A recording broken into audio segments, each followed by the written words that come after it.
douceurs qui ont divisé l'histoire en deux, du crépuscule du vendredi, lorsque la terre a tremblé sous la croix, jusqu'à l'aube du dimanche, lorsque la pierre du sépulcre a été renversée, quelque chose d'invisible mais d'immense s'est accompli.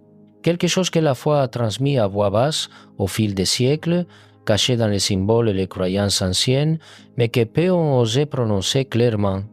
Un mystère si profond qu'il changera à jamais votre façon de voir la crucifixion.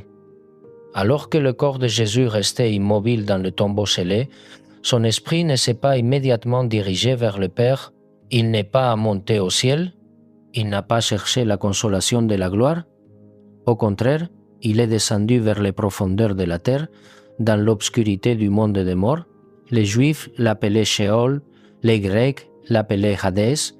Mais pourquoi? Pourquoi celui qui avait déjà vaincu la mort devait-il encore l'affronter dans ses profondeurs mêmes? Que cherchait-il dans les ténèbres? La réponse se trouve dans des versets oubliés, dans des symboles prononcés par des millions de fidèles sans les comprendre, et dans des prophéties écrites des siècles auparavant qui se sont accomplies loin de la lumière du jour.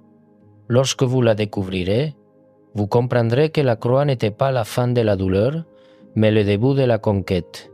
La véritable bataille ne s'est pas déroulée sous le soleil, mais sous la terre. Dans les régions où le mal régnait sans partage, Jésus n'est pas venu en tant que victime, mais en tant que guerrier. Il n'est pas descendu pour être puni, mais pour réclamer le trône que l'humanité avait perdu. Dans ces profondeurs invisibles où l'écho de la création ne parvient plus, il a défié le pouvoir de la mort et l'a détruit de l'intérieur. Aujourd'hui, nous descendrons nous aussi. Nous marcherons derrière lui, pas à pas, jusqu'au centre de l'abîme. Nous verrons ce qui s'est passé lorsque le silence régnait sur la terre et que le monde croyait que tout était fini, car sans ces 3 jours en enfer, la résurrection n'aurait eu aucun sens.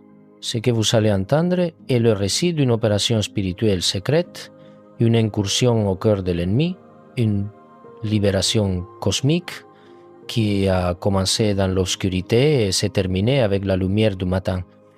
Peu avant de mourir, Jésus prononça des paroles que personne ne comprit avant la résurrection.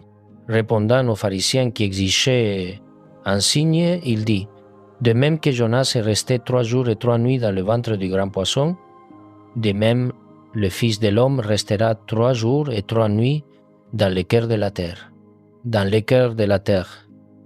Ce n'était pas